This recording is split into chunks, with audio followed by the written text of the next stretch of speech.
Pizza is irresistible, but what happens after you eat it? Let's see. It starts in your mouth with cheese, carbs, and oil.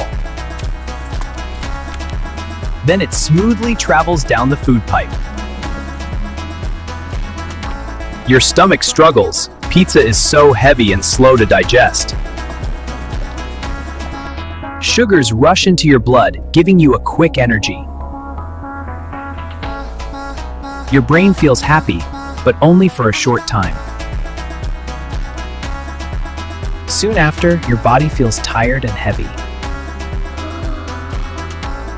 If you like our videos, please like, comment, and subscribe to our channel Tech Lens.